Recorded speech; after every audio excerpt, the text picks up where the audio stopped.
toutes et à tous. Aujourd'hui, nous sommes pour la première fois avec Elena, Bonjour. la magnifique cousine d'Alexandra, pour vous présenter cette démonstration spéciale sur certaines façons d'appliquer son fard avec son traceur liquide qui modifie aussi le regard. Dans le cas d'une asiatique, comme pour les autres de toute façon, on peut ne pas mettre de fard à paupières ou de traceur liquide au coin interne de l'œil, mais plutôt de l'enlumineur pour rendre l'œil plus brillant.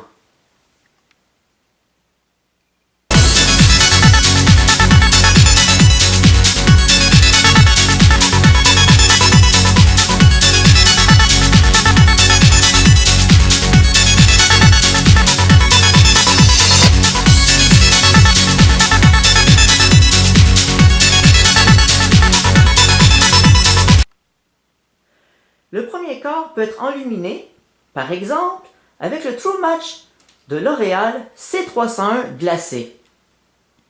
Et le reste serait tracé avec un traceur liquide comme le Voluminous Superstore 202 noir de L'Oréal Paris. Et s'ensuivrait un smoky ou encore je jouerai dans les couleurs avec des tons rosés ou violets en allant vers l'extérieur de l'œil sans trop d'exagération. Bien que cette fois, on le ferait avec un ton bleu clair, Color Stay 580 libre d'esprit de Revlon. Par contre, je trouve que l'inverse est tout aussi vrai.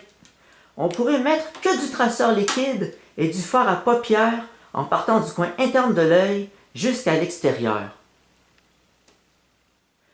Elena nous a bien démontré ces deux façons de faire, en faisant son côté gauche sans mettre de fard, ou de traceur liquide dans le coin interne de l'œil, et son côté droit en faisant le contraire, ainsi vous serez à même de choisir votre préférence.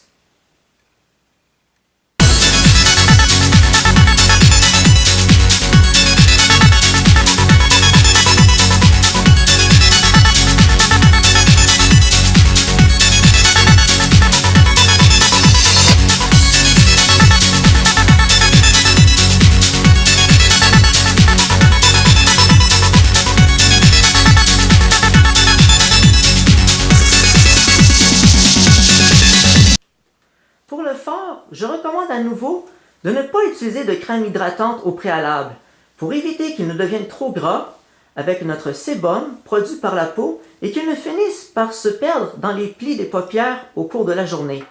C'est pourquoi je privilégie d'appliquer plutôt une base blanche comme celle de NYX qui va venir intensifier la couleur du fard. Un fard en poudre est plus sec et plus absorbant que ceux en crème, ce qui favorise la tenue du fard sur les paupières.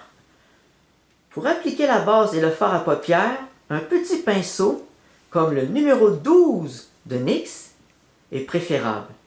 Pour la base, on en prélève un peu avec notre pinceau. Ensuite, on écrase ses poils dans le couvercle.